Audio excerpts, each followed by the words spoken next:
Everybody, welcome and welcome back. My name is Kimiko Sumi, and today I'm here to do a video on like a kind of like a vlog on what it was like when I used to be homeless in Los Angeles, California.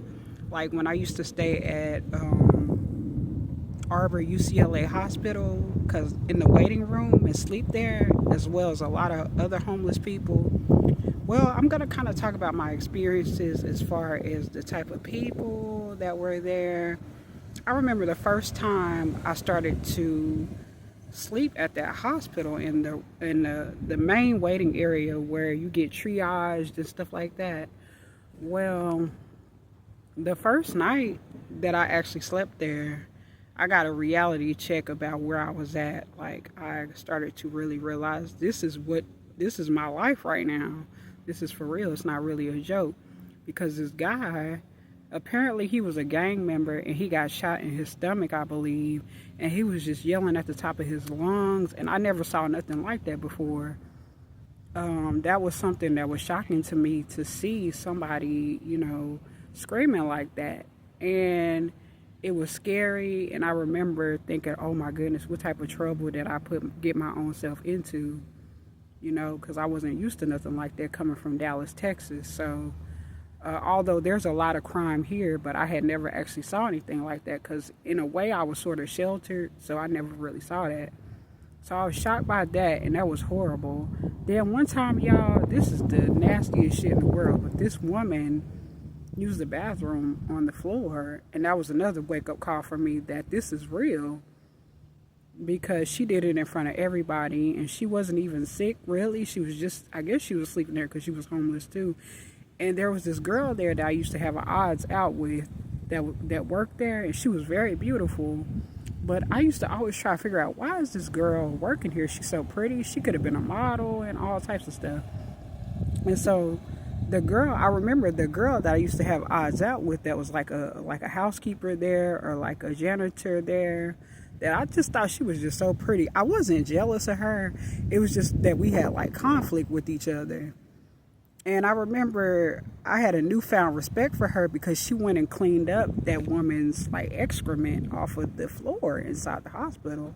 And that was like a awakening moment for me. I was like, damn. And it gave me like appreciation for that girl. Like, I really started to look at her in high regards. I was like, wow, this chick really is trying to get her money. You know what I'm saying? She's serious about her money. But then I kind of would question, why doesn't she do? She's beautiful. She wasn't wearing no makeup. She didn't have to wear no makeup. Like, her hair was pretty. She had even skin. She was in shape. I just thought maybe she would be a model, especially since it was LA. But then again, everybody is not like that. Everybody doesn't want to be a model or an actress or whatever, so I understand that too. But then I used to see different people come in there. One time I met this one lady who tried to get me to move in with her, and she did take me to Jack in the Box one day, and she bought me some food, and she was very nice, but I never did move in with her. I didn't know her that well, so I just stayed homeless in there. And coincidentally, that is the same place where I first heard my very first schizophrenic voice. And I remember the voice said, "That's programming." And I was like, what the fuck? And I remember I was coming out of the disabled bathroom, inside the bathroom. And I heard that immediately. I still remember that. Now, I had already been talking to myself previous to that, but I've been talking to myself most of my life anyway, so it wasn't really nothing out the ordinary, except for I was doing it in public in front of everybody at that point. But when I was in that bathroom that day at Harbor-UCLA Hospital, that was the first time I ever heard a schizophrenic voice, which I said before it said, "That's programming." And I was like, what the fuck? And it was like a man's voice. It was just weird. But anyway, that was the beginning of me hearing voices. And I did not know I was a schizophrenic during that period, though. Although I did know that I had a mental illness, but I didn't know I was becoming a schizophrenic. And it was probably because of my living situation, the fact that I was homeless, because they do say that trauma can bring on schizophrenia. So that's just some of what I have seen in at Harbor-UCLA Hospital, that was a hospital that a lot of homeless people used to go to sit in the waiting room. They used to also have a part by the police officer station at the hospital where people would be just lined up in a row, and it would be very cold outside, and they would be all huddled up inside the entranceway. I remember that, and the police officers would actually let them sleep there. Now they would start getting on me about sleeping there, I guess because they had seen me so much.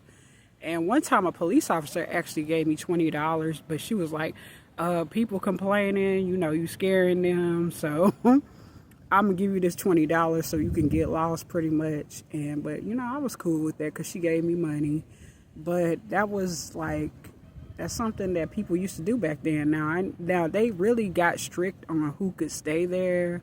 Like, you had to be a patient, or you had to be checked in and triaged and stuff like that, because they didn't want homeless people just thinking that it was a hotel and they could come there and stuff.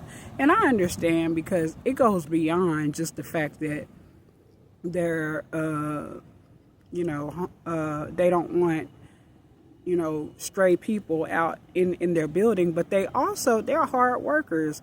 It's not really fair to them. I start to see it in their perspective. It's hard for workers they have to work hard. So why should you get a break because you're homeless and they're in jeopardy of losing their job as well and might be becoming homeless themselves? So they work hard. So they think that people like me, who was in that situation, not knowing my background, thinking that, well, why should you have it easy? I don't have it easy. I can't just sleep where I want to sleep and get a free place to sleep. I have to work. So I understand that as well.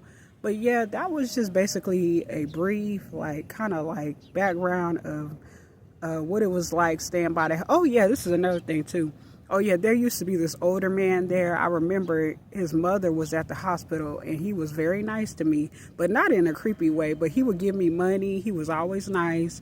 He would never try to violate me or anything like that. He was very sweet, and I just want to leave with that, y'all. But anyway, I will say that if you are homeless, you're going through it, things will get better, and don't be worried, don't be depressed, or try not to be. And if you need mental health help, go and seek that out to make it better and easier on you, and just really try your best to get out that situation the best you can. I know it's hard, especially now with the economy, but you will pull through. And I'm still on my way up and trying to progress and stuff like that as well. And I hope you like this video. I hope you subscribe, share my video, hit the Hit the notification bell. Comment if you like. What is it called? And like my video if you want to. And I will see y'all in another video, my lotus flowers. And my upcoming lotus flowers. I will see y'all in another video if you stay. Okay, peace. I'm out.